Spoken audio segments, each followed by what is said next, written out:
down the Russell Wilson situation, shall we? Mike Purcell was clearly frustrated. He voluntarily went over, could have just kept walking, but he went over and barked in Russell Wilson's face. And after the game, Russ denied any animosity. He said Purcell was just trying to motivate the offense.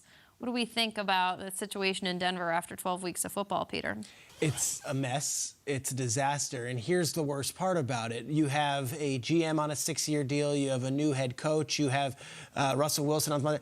And a new owner inherited all this. So it's one of those deals where it's like the new owner just spent billions and billions of dollars on a sports franchise. And what am I getting for this? No ties to the head coach, no ties to the general manager, and no ties necessarily to the quarterback except financial ones. Now, the worst part about it, if you're a Broncos fan, you're this terrible team. You're this awful squad. You're like, all right, well, at least we've got the draft. No, the third overall pick right now, which would be yours, goes to the Seahawks because of the Russell Wilson trade.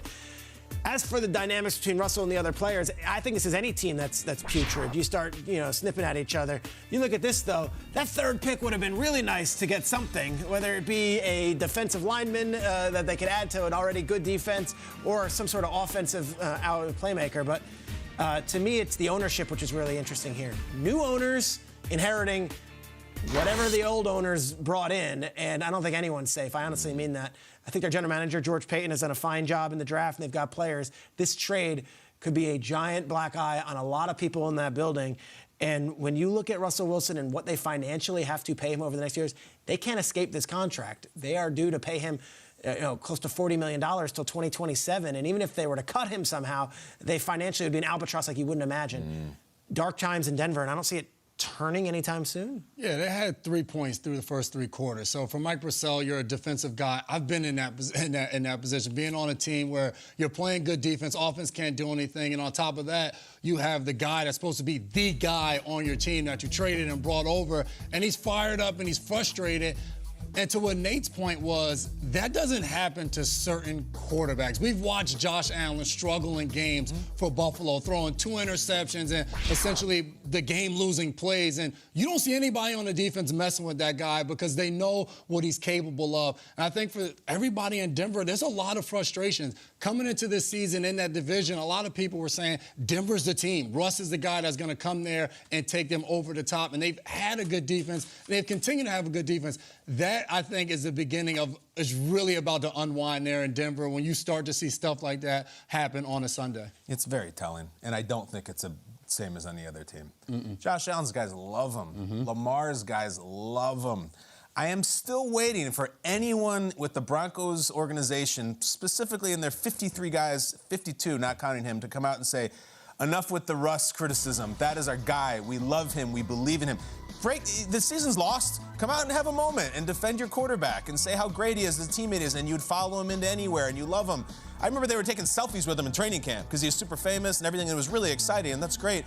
I haven't heard squat since. Squat. And the whole defense should come out if they believe in him and say, Mike, we're trying to get him motivated, and we believe in Russ till the end of time. They don't. They never say anything. And in not saying anything, I think they say everything.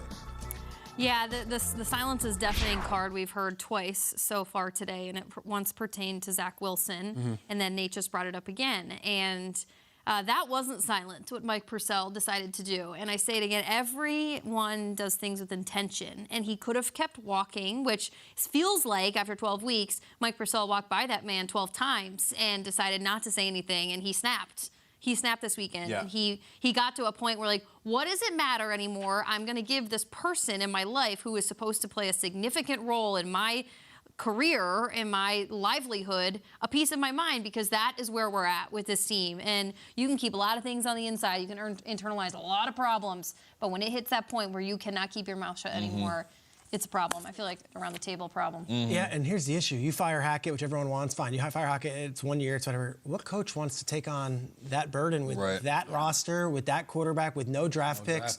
What are you walking into? So it doesn't become the most alluring spot. That said, new owners, fresh start, who knows? But that's an off-season story, we think. And we'll